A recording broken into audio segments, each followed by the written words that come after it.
어, 저와 여러분이 인생을 사는 동안에 여러 가지 어려운 일을 겪게 되지만 그 가운데 가장 고통스러운 일이 있다면 숨기고 싶은 죄가 드러나고 또 그 죄로 인해서 고통을 당할 때일 것입니다. 내게 숨겨진 죄가 다 드러나서 모든 사람들이 그것을 알고 나를 손가락질하고 또 그것으로 인해서 내가 고통을 당하고 있다는 것 또한 사람들이 다 아는 거예요. 정말 여러분, 이 죄라고 하는 것은 무서운 것입니다. 오늘 이 시편 3편은 다윗이 너무나도 고통 가운데에서 하나님께 올려드리는 탄원의 시입니다. 어, 다 아시는 것처럼 다윗은 굉장히 무서운 죄를 지은 사람입니다. 정말로 충성된 부하인 우리야의 아내와 간음을 하고 또 그로 인해서 임신을 하게 되니까 그 부하를 이렇게 전쟁터에서 죽게 만든 정말 무서운 죄를 저질렀죠. 그 죄로 인해서 이 다윗이 하나님으로부터 무서운 징계를 당합니다. 바로 아들 압살롬이 이렇게 반역을 일으키는 사건이 벌어집니다. 다윗의 생애 중에 가장 큰 위기가 바로 이 압살롬 반역의 사건이었습니다. 다윗이 이런 고백을 합니다. 1절을 보면 주님, 나를 대적하는 자들이 어찌 이렇게도 많습니까? 나를 치려고 일어서는 자들이 어찌 이렇게도 많습니까? 그러니까 지금 사방이 다 적입니다. 그런데 이 적들이 어떤 사람들이냐면 다윗을 사랑하고 좋아했던 다윗의 충성스러운 부하들이었다는 것입니다. 그런데 그런 이 충성스러운 사람들이 하루아침에 이 압살롬의 반역의 무리에 가담을 해버린 거예요. 다윗도 안 믿어지죠. 그렇게 자신을 사랑하고 충성하던 백성들과 신하들이 어떻게 아직 검증도 안 되고 또 미숙한 이 아들 압살롬에게, 그것도 반역하는 압살롬에게 이렇게 몰려갈 수 있는가? 하루 자고 나면 이 압살롬의 세력이 눈덩이처럼 막 불어나는 겁니다. 그러니까 이 다윗의 입장에서는 이해가 안 되는 거죠. 하지만 그때 다윗이 깨닫습니다. 아, 이것은 하나님이 하시는 일이구나. 하나님이 하시지 않았다면 이게 설명이 안 되는 거죠. 하나님이 나를 치시려고 아들 압살롬에게 반역할 마음이 들었을 때 그냥 내버려 두시고 또 사람들도 다 그리 몰려가는 것들을 그냥 내버려 두시는구나. 잘 아시는 것처럼 다윗이 밧세바와 범죄한 후에 나단 선지자가 다윗에게 했던 무서운 예언이 있죠. 사무엘하 12장 9절에서 12절을 보면 어찌하여 내가 여호와의 말씀을 업신여기고 나 보기에 악을 행하였느냐. 내가 칼로 햇사람 우리야를 치되 암몬 자손의 칼로 죽이고 그의 아내를 빼앗아 내 아내로 삼았도다. 이제 네가 나를 업신여기고 햇사람 우리아의 아내를 빼앗아 내 아내로 삼았은즉 칼이 내 집에서 영원히 떠나지 아니하리라 하셨고 여호와께서 또 이와 같이 이르시기를 보라 내가 너와 내 집에 재앙을 일으키고 내가 내 눈앞에서 네 아내를 빼앗아 네 이웃들에게 주리니 그 사람들이 네 아내들과 더불어 백주에 동침하리라. 너는 은밀히 행하였으나 나는 온 이스라엘 앞에서 백주의 이 일을 행하리라. 여러분, 우리가 책으로만 이렇게 성경으로만 읽고 있지만 사실 이 말씀을 들었을 때 당시 다윗은 정말 간담이 녹아내릴 만큼 두려웠을 것입니다. 그런데 그 일이, 이 무서운 일이 자기 눈앞에서 그대로 이루어지고 있는 것이죠. 그리고 사람들이 이 반역 사건이 일어난 것을 보면 어떤 생각을 하겠습니까? 이 나단 선지자가 다윗에게 예언할 때 다윗에게 홀로 조용히 찾아와서 예언한 게 아니고 신하들이 다 보는 앞에서 다 듣도록 예언을 했거든요. 그러니까 신하들도 이걸 다 알고 있는 겁니다. 이 예언을.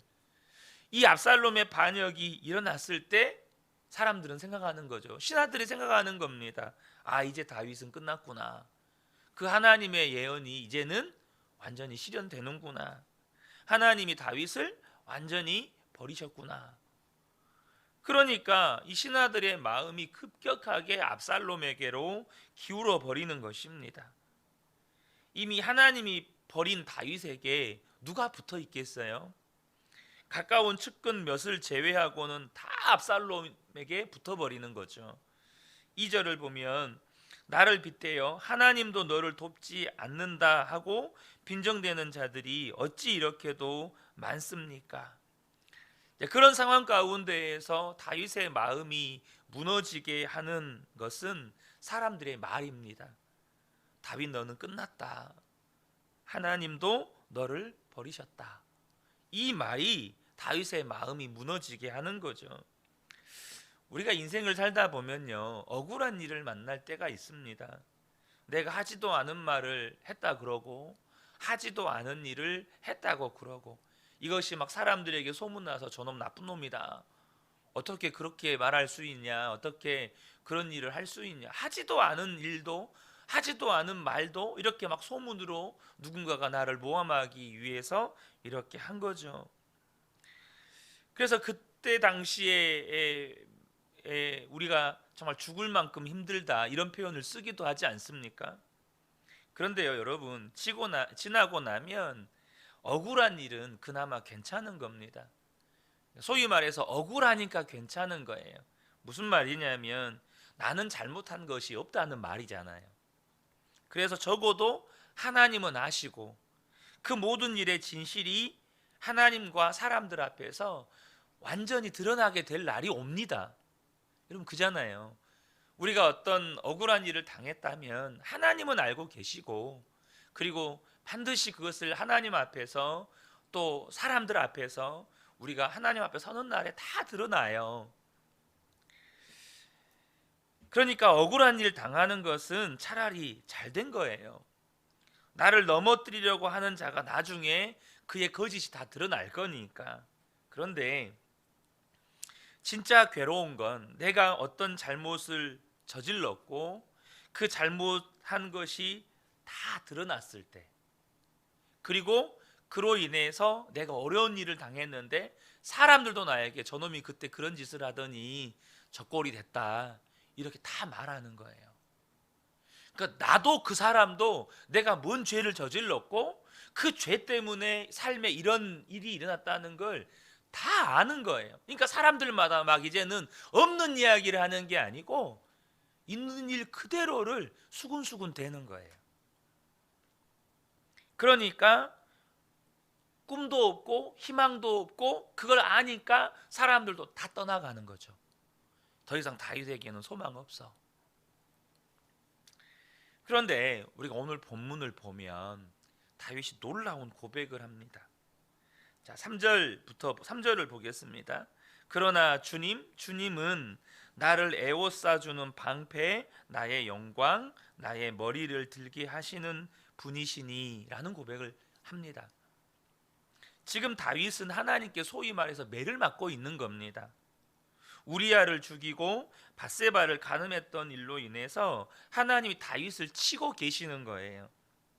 그런데 다윗은 무슨 여호와는 나의 방패요 나의 영광이요 내 머리를 드시는 분이라고 고백을 합니까?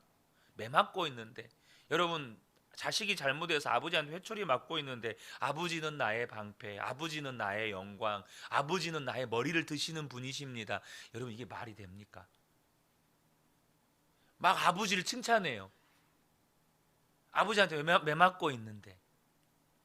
4절을 보면 내가 주님을 바라보며 소리 높여 부르짖을 때에 주님께서는 그 거룩한 산에서 응답하여 주십니다. 다윗이 지금 기도하잖아요. 다윗이 지금 이런 기도를 할 형편입니까? 다윗은 지금 하나님께 기도하면 하나님은 응답해 주십니다 라고 고백하고 있는 겁니다. 또 7절과 8절을 읽어보면 다윗이 정말로 뻔뻔하다는 생각이 들 정도입니다. 주님 일어나십시오. 나의 하나님 이 몸을 구원해 주십시오. 아, 주님께서 내 모든 원수들의 뺨을 치시고 악인들의 일을 부러뜨리셨습니다. 구원은 주님께만 있습니다. 주님의 백성에게 복을 내려 주십시오. 그러니까 이 7절과 8절을 보면 우리가 이 성경의 배경을 모르고 7절과 8절을 보면 무슨 하나님을 위해서 엄청난 헌신과 하나님을 위해서 엄청난 수고와 또 희생을 한 그 사람이 당당하게 하나님께 막 복을 요구하는 것처럼 이런 태도의 기도가 나오는 거예요.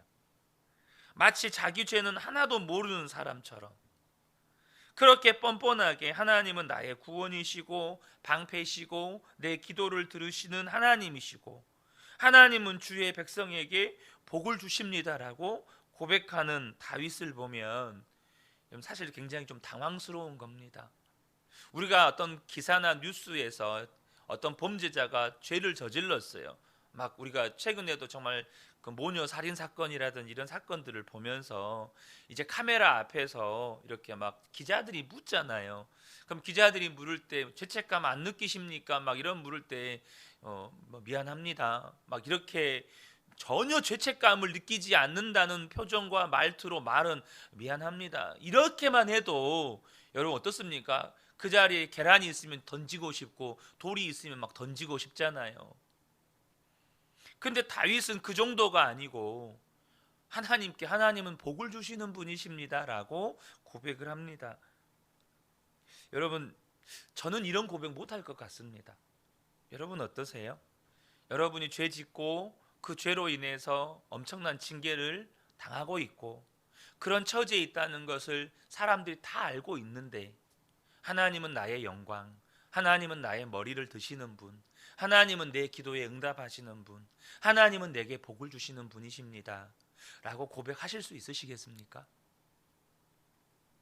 여러분 혹시 이런 태도를 믿음이라고 한다면 혹시 여러분들 중에는 믿음에 대한 회의를 가지시는 분들도 계실지 모르겠습니다. 아니 어떻게 이런 게 믿음인가? 그렇게 자기가 간음죄, 살인죄를 저지르고 나서 하나님께 징계를 받아놓고 그러면서 하나님한테 하나님은 나의 하나님이십니다. 하나님은 내 편이십니다. 하나님 내 원수를 꺾으시는 분이십니다. 염치가 없어도 어떻게 이렇게 염치가 없을 수 있나?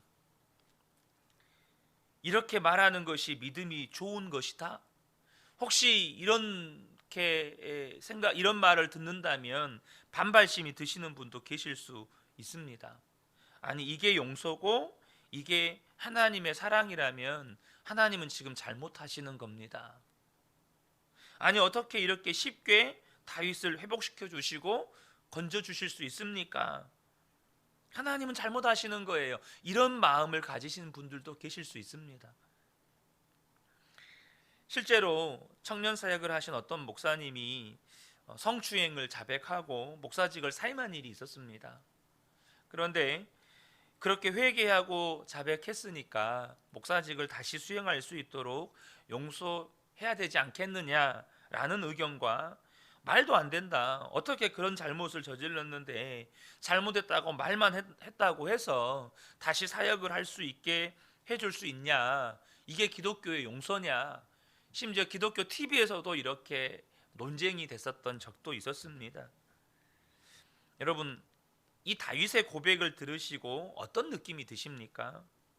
야 다윗의 믿음은 대단하구나 이런 느낌이 드십니까? 아니면 야 다윗 진짜 낯짝도 두껍네 정말 뻔뻔한 사람이네 이런 생각이 드십니까? 예수님도 용서와 사랑의 복음을 전하실 때 그때도 사람들의 반응은 둘로 나뉘었습니다. 그 말을 들을 때 은혜 받는 사람이 있는가 하면 그 말을 들을 때 엄청난 분노와 반발심을 일으킨 사람들이 있었어요. 예수님이 양 100마리를 키우는 목자의 비유를 들으시면서 어느 날 한 마리의 양을 잃어버렸어요. 근데 그때 그 목자는 이 99마리를 내버려두고 이 한 마리를 찾아서 몇 날을 산과 들을 헤매다가 결국 찾아오는 비유를 말씀하셨습니다. 여러분 이거 잘한 것입니까? 잘못한 것입니까? 어떻게 양 한 마리, 그 양 한 마리는 목자 말 안 듣고 지 맘대로 갔다가 길을 잃어버린 거거든요. 어떻게 99마리를 내팽개쳐 두고 그 한 마리를 다시 찾아올 수 있습니까? 말 안 듣고 지 맘대로 간 놈은 내버려 둬야죠. 여러분, 이렇게 목자가 99마리 내버려둬도 됩니까? 탕자가 돌아온 이야기에 대해 이야기할 때 아버지 재산 받아가지고 창기들한테 다 말아먹고 난 다음에 거지가 되어 돌아온 아들을 뭘 잘했다고 송아지를 잡고 잔치를 해줍니까? 충성스러운 큰아들한테는 염소새끼 한 마리 잡아준 적도 없는데 이 아들한테는 돌아왔다고, 그냥 돌아왔다고, 재산 다 탕진하고 돌아왔다고 송아지 잡고 잔치해 주는 겁니다. 여러분, 큰아들이 화낼 만하지 않습니까? 그 당시에 이 이야기를 들을 때 여러분, 은혜 받는 사람도 있었지만 엄청나게 분노하는 사람들도 있었습니다. 심지어 예수님은 세리나 창녀, 당시 손가락질 당하는 사람들과 늘 같이 있었고 식사도 자주 하셨고 그랬기 때문에 세리와 창녀의 친구들이라는 별명을 가지고 계셨습니다. 그러니까 바리새인들은 예수님 자체를 굉장히 불쾌해했어요. 어떻게 메시아라고 하는 사람이, 스스로 메시아라고 주장하는 사람이 이런 일을 행할 수 있는가? 여러분, 하나님이 죄를 가볍게 여기시기 때문에 다윗을 축복한 것일까요? 여러분, 분명히 아셔야 합니다. 하나님이 죄를 가볍게 여기셨기 때문에 다윗을 축복한 게 아닙니다. 하나님은 죄를 정말로 미워하시고 심각하게 생각하십니다. 그 증거가 바로 십자가죠. 우리가 그저 잘못했어요, 용서해 주세요 하면 그냥 용서해 주시는 하나님이 아니십니다. 하나님, 이 죄의 문제를 해결하기 위해서 당신의 독생자 예수 그리스도를 십자가에 죽이셔야만 하셨어요. 그러니까 하나님은 죄의 문제를 독생자 예수 그리스도를 십자가에 죽여야만 해결할 수 있는 문제로 여기신 분이십니다. 그러니까 하나님께서 죄를 얼마나 심각하게 여기시는지, 저와 여러분이 죄를 지을 때 얼마나 마음 아파하시는지를 저와 여러분이 십자가를 보면서 명확하게 아셔야 합니다. 절대 죄는 작은 죄가 없습니다. 모든 죄가 하나님을 아프게 하고 모든 죄가 우리에게 심각한 문제를 일으킵니다. 그런데요, 여러분, 왜 하나님이 다윗을 다시 회복시켜 주시는 걸까요? 우리가 이것을 알아야 합니다. 다윗의 죄가 가벼워서, 하나님이 죄를 가볍게 여기시는 분이어서 다윗을 회복시켜 주시고 다윗을 용서해 주시는 게 아닙니다. 그러면 무엇 때문일까요? 다윗이 진정으로 회개했기 때문입니다. 저와 여러분이 이걸 아셔야 돼요. 다윗이 진정으로 회개했다는 거예요. 나단 선지자가 다윗에게 와서 다윗의 죄를 지적했을 때 그 죄를 지적한 상황은 다윗이 은밀한 곳에서 죄를 지었기 때문에, 그래서 다윗에게 은밀하게 말한 게 아니고요, 또 다윗이 왕이었기 때문에 왕의 체면을 생각해서 조용히 와가지고 그냥 혼자 1대1로 말한 게 아니고요, 모든 신하들이 보는 앞에서 다윗에게 엄청나게 호통을 치면서 다윗의 죄를 책망한 거였습니다. 그런데 다윗이 그때 어떻게 합니까? 그 신하들이 다 보는 앞에서 무릎 꿇어 버립니다. 그 신하들이 보는 그 앞에 그의 수치가 다 드러났는데 다윗이 무릎 꿇어 버립니다. 잘 아시는 것처럼 시편 51편은 다윗의 공개 자백입니다. 성경에 여러분, 그 다윗의 공개 자백이 기록이 되어 있습니다. 이 말은 무슨 말이냐면, 그것이 성경에 기록된 이후로부터 성경을 읽는 모든 사람들이 다윗의 죄를 읽고 본다는 말입니다. 여러분, 우리가 과거의 어떤 심각한 죄들에 대해서 10년, 20년, 30년 지나가면 사람들이 기억 안 합니다. 그러잖아요. 사람들이 기억 안 해요. 전두환 전 대통령이 5.18 민주화 운동을 일으켜서 수많은 사람들을 죽였지만 여러분, 100년 지나면 사람들이 얼마나 기억할까요? 지금도 사실 우리 자녀 세대들은 잘 몰라요. 잘 모릅니다. 근데 여러분, 다윗의 죄는요, 수천 년 전부터 지금까지 하나님을 믿는 모든 백성들이 다 알아요. 또 성경을 보면서 다윗이 이런 죄를 지었네, 다 압니다. 그런데 다윗이요, 하나님 앞에 그 모든 죄를 낱낱이 자백합니다. 시편 51편 7절부터 14절을 잠깐 읽겠습니다. 우슬초로 나를 정결케 하소서, 내가 정하리이다. 나의 죄를 씻어 주소서, 내가 눈보다 희리이다. 내가 즐겁게 기쁜 소리로 내게 즐겁고 기쁜 소리를 들려주시사 주께서 꺾으신 뼈들도 즐거워하게 하소서. 주의 얼굴을 내 죄에서 돌이키시고 내 모든 죄악을 지워주소서. 하나님이여, 내 속에 정한 마음을 창조하시고 내 안에 정직한 영을 새롭게 하소서. 나를 주 앞에서 쫓아내지 마시며 주의 성령을 내게서 거두지 마소서. 하나님이여, 나의 구원의 하나님이여, 피 흘린 죄에서 나를 건지소서. 다윗은 철저하게 자신이 어떤 죄를 지었는지 고백하고 또 고백하고 또 고백합니다. 여러분, 성경에 기록된 이후로 모든 성도들이 이 기록을 보죠. 여러분, 저와 여러분이 각오 하나가 있으셔야 됩니다. 예수를 믿는 다음에 각오 하나가 있으셔야 돼요. 그게 뭐냐면, 우리의 모든 죄가 하나님과 사람들 앞에서 다 고백할 때가 온다는 겁니다. 우리가 하나님의 심판대 앞에 설 때 우리의 모든 죄가 다 드러나거든요. 그때라도 다 고백하게 됩니다. 이 각오는 하셔야 돼요. 중요한 것은, 다윗의 죄는 우리가 상식으로 생각하면 도무지 용서받을 수 없는 죄예요. 또 사람들도 다윗이 어떤 죄를 지었는지 다 알고 다 손가락질하면서 다윗은 망했다고 했어요. 그런데도 하나님이 회복시켜 주십니다. 심지어 다윗은 그 하나님의 회복을 믿기에, 그 하나님의 용서를 믿기에 너무나도 당당하게 하나님 앞에 회복의 은혜를 구합니다. 왜 그럴 수 있느냐는 거예요. 다윗은 회개의 은혜를 믿었기에 하나님 앞에 그렇게 회개를 한 사람이기 때문입니다.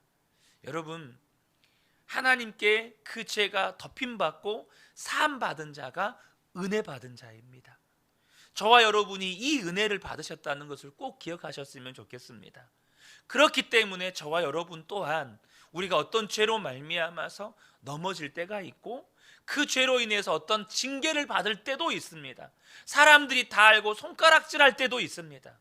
여러분, 그때조차도 다윗과 같은 고백이 저와 여러분에게 있으시기를 축복합니다. 하나님은 나의 하나님이십니다. 하나님은 내 머리를 드시는 분이십니다. 하나님은 나에게 복 주시는 하나님이십니다. 하나님은 내 기도를 응답하시는 하나님이십니다. 이 고백이 저와 여러분에게 있게 되기를 예수님의 이름으로 축복합니다. 아멘.